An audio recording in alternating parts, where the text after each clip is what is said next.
Deacon Darick, how did you become a priest? See, it all began with the consecration of our bishop, Paul Hinder. It happened here. Then I was an usher in this parish, and since I was an usher, I had to be very close to the altar, and I was keenly observing the whole liturgical process. That really touched me, and from that day onwards, in my heart, I had some encounter, something which telling me, no, you have to be with them. First of all, I would like to say that I never received any message of annunciation like our Zachariah or Mother Mary had. I was just living like a normal lad. I was active in the parish communities. Also, I was active in school, my school life, in sports everywhere. So I finished my plus 2 studies in Abu Dhabi, the model school, and I was waiting for my entrance results since I have written the entrance exam for the medicine. In between, a thought came, why can't I think of becoming a priest? And especially this thought, actually, it was nurtured and nourished by my parents, my relatives, my benefactors, especially the friends in this parish. And also, I was active in parish youth. I was an altar boy here, and I was an usher too.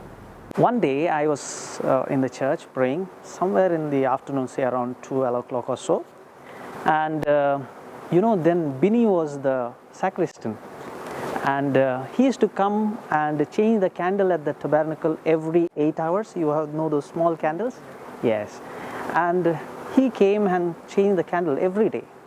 That day I was kneeling and praying, nobody in the church, and all of a sudden he came in the shorts and he said, he saw me and tapped me and said, brother, can you go and change the candle at the altar, so that, because I'm in shorts.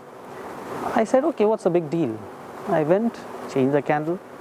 Then Binny went back to his room. I came back to my place and knelt down, and again said, I continued the same prayer. No, God, tell me what to do. I can't take a decision. Should I go or not go? And there's nobody in the church at that time. Suddenly, I felt somebody laughed at me and saying, are you a fool? Can't you still understand? And I said, yeah, wait a second. Why Binny has to ask me? There's nobody in the chapel. Even if he goes to the altar, nobody will see him. Then I said, there's something God is speaking. There's something God wants. And I immediately went to Bishop and I told him everything what happened. And in course of time, I could meet Bishop Paul, and I had a little chat with the bishop, and I expressed my idea. And Bishop said, well, I knew it. Now it's your time to take a decision. And there is also, of course, Father Eugene, the father who gave me lollipop from my childhood.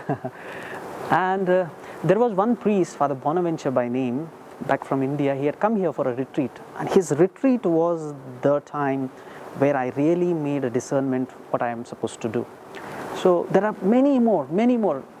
All people of Abu Dhabi, in fact, they have contributed for my vocation.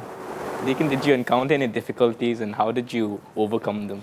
When I expressed my desire to join the priesthood, there was a little doubt about my maturity, means whether this boy is mature enough to take such a big decision, because it is not like opting for becoming a doctor or lawyer or any other profession, but it is something more serious than these things.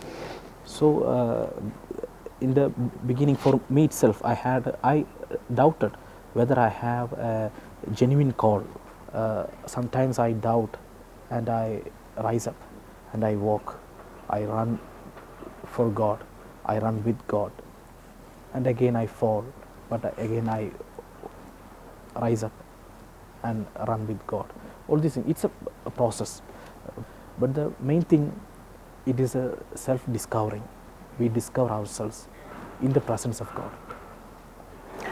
See, when I decided, I gave it in return to the bishop, and the next day I went to the office. The main problem was to come out of the organization where I was working, and to my surprise, I actually wanted to give my resignation letter.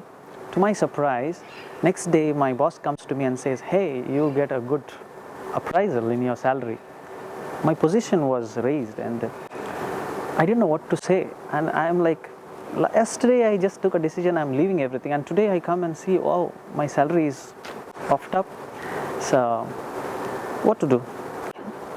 The one thing that really helped me in my problems was prayer. God really took me along my journey, and also my bishop, really he helped me, he guided me how to face these problems, how to take decisions. So it was a process. There were quite many more, but of course God helped me.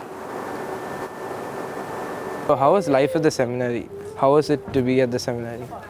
Seminary life, it is actually a time to self-discover ourselves.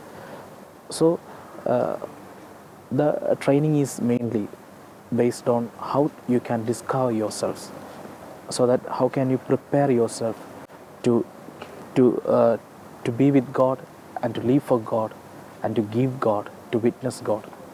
As you know, I joined as a senior man, and most of them who join seminary, they join at the age of 16, that's after grade 10. So it was very difficult for me to being at the age of 25, go down to 15 and behave like a 15-year-old teenager, but it was nice fun. And second thing is, I really enjoyed seminary because I had the prolonged youth, you see. Even now I'm 37, and even till 37 I was playing, so I was happy. So seminary life is wonderful, enjoyable, and a lot of friends. So you're living in a group, that's nice. So what will you be doing as a priest? Today's world, it's in badly need of God, His peace, His joy.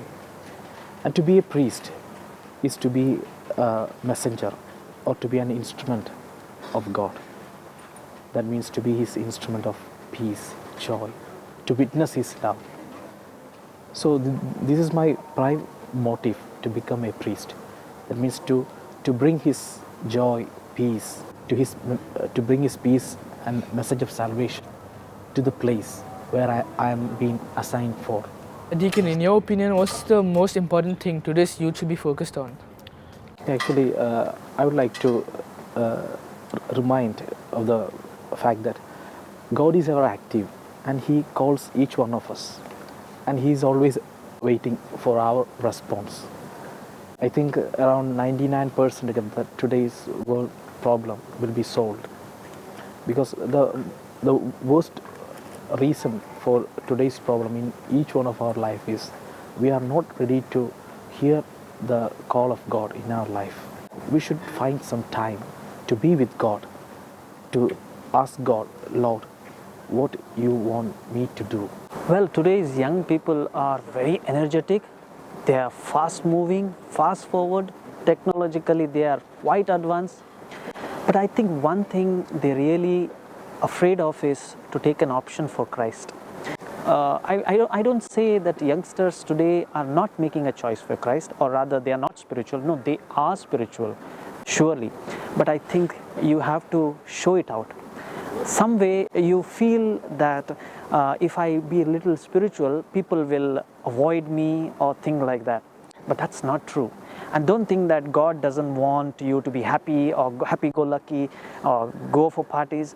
No, Christ will be very happy to go with you for parties. But only thing is, I advise you all, from my experience, go everywhere but take Christ along with you, and you will enjoy the ride.